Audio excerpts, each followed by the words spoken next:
Well, now, in the course of time, in the evolution of Western thought, the ceramic image of the world ran into trouble and changed into what I call the fully automatic model or image of the world. In other words, Western science was based on the idea that there are laws of nature. And it got that idea from Judaism and Christianity and Islam. That, in other words, the potter, the maker of the world, in the beginning of things, laid down the laws. And the law of God, which is also the law of nature, is called the Logos. And in Christianity, the Logos is the second person of the Trinity, incarnate as Jesus Christ, who thereby is the perfect exemplar of the divine law.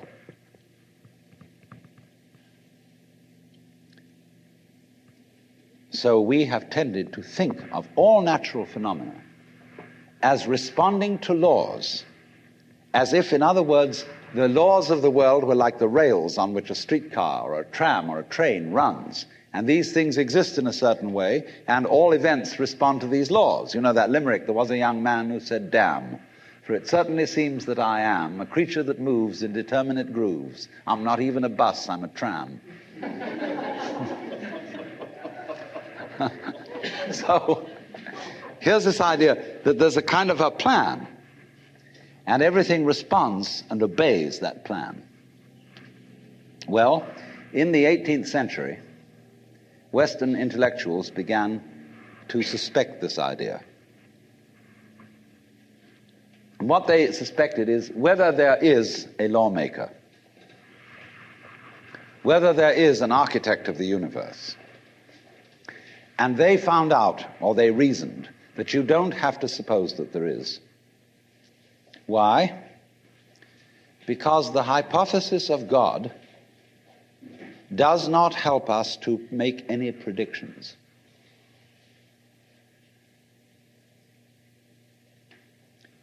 In other words, let's put it this way. If the business of science is to make predictions about what's going to happen, science is essentially prophecy. What's going to happen? By studying the behavior of the past and describing it carefully, we can make predictions about what's going to happen in the future. That's really the whole of science. And to do this and to make successful predictions, you do not need God as a hypothesis, because it makes no difference to anything.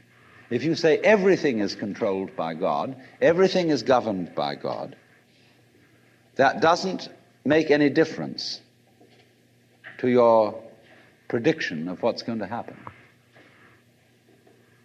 And so what they did was simply drop that hypothesis. But they kept the hypothesis of law.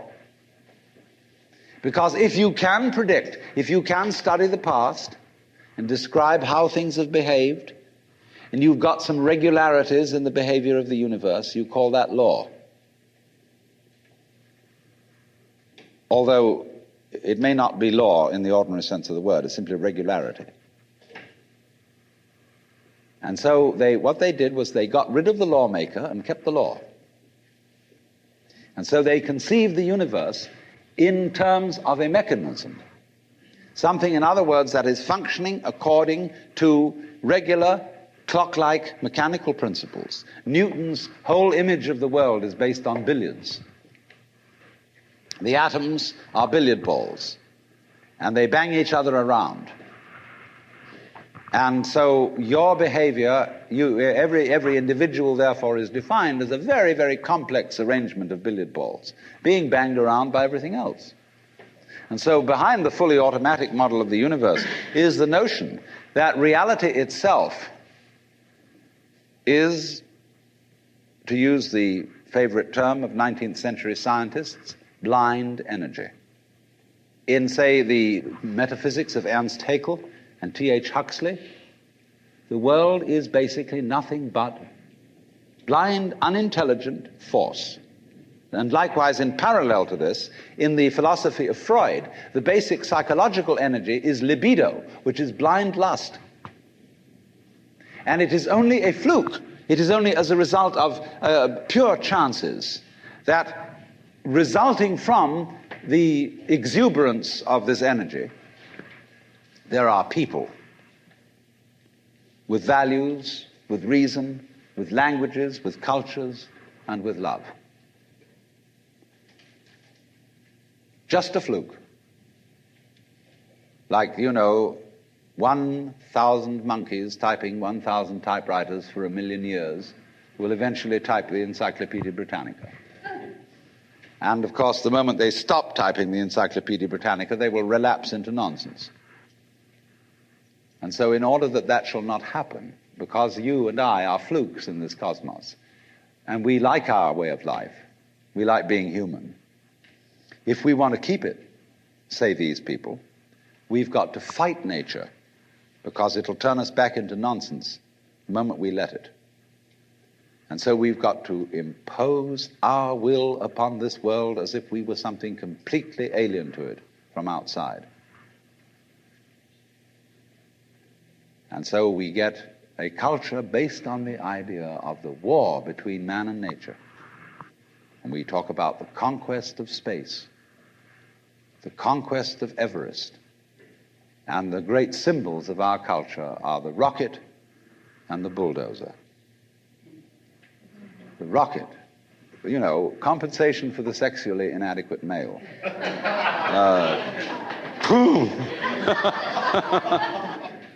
So we're going to conquer space. We're in space already, way out. If anybody cared to be sensitive and let what's outside space come to you, you can, if your eyes are clear enough. Aided by telescopes, aided by radio astronomy, aided by all the kind of sensitive instruments we can devise. We are as far out in space as we're ever going to get. But, sensitivity isn't the pitch. Especially in the WASP culture of the United States, we define manliness in terms of aggression. You see, because we're a little bit frightened as to whether we are really men. And so we put on this great show of being a tough guy. It's completely unnecessary. If you have what it takes, you don't need to put on that show. You don't need to beat nature into submission. Why be hostile to nature? Because after all, you are a symptom of nature. You, as a human being, you grow out of this physical universe in just exactly the same way that an apple grows off an apple tree. So let's say the tree which grows apples is a tree which apples, using apple as a verb. And a world in which human beings arrive is a world that peoples. And so the existence of people is symptomatic of the kind of universe we live in. Just as spots on somebody's skin are symptomatic of chickenpox. But we have been brought up by reason of our two great myths, the ceramic and the fully automatic, not to feel that we belong in the world. So our popular speech reflects it. We say, I came into this world. You didn't. You came out of it. We say, face facts. We talk about encounters with reality, as if it was a head-on meeting of completely alien agencies. And the average person has the sensation that he is a somewhat that exists inside a bag of skin, a center of consciousness, which looks out at this thing and what the hell's it going to do to me? You see? I recognize you. You kind of look like me, and I've seen myself in a mirror, and you look like you might be people. So maybe you're intelligent, maybe you can love too. And perhaps you're all right. Some of you are anyway. If you've got the right color of skin, or you have the right religion, or whatever it is, you're okay. But there are all those people over in Asia, Africa, and they may not really be people. When you want to destroy someone, you always define them as unpeople, not really human. Monkeys may be, idiots may be, machines may be, but not people. But we have this hostility to the external world because other astronomers, they say there was a primordial explosion. enormous bang millions of years ago, billions of years ago, which flung all the galaxies into space. Well, let's take that just for the sake of argument and say that was the way it happened. It's like you took a bottle of ink and you threw it at a wall. Smash, and all that ink spreads. And in the middle, it's dense, isn't it? And as it gets out on the edge, the little droplets are finer and finer and make more complicated patterns. See? So in the same way, there was a big bang in the beginning of things, and it spread. And you and I, sitting here in this room, as complicated human beings, are way, way out on the fringe of that bang. We're the complicated little patterns on the end of it. Very interesting. But so we define ourselves as being only that. If you think that you are only inside your skin, you define yourself as one very complicated little curlicue, way out on the edge of that explosion, way out in space and way out in time. Billions of years ago, you were a big bang. But now you're a complicated human being. And then we cut ourselves off like this and don't feel that we're still the big bang. But you are. Depends how you define yourself.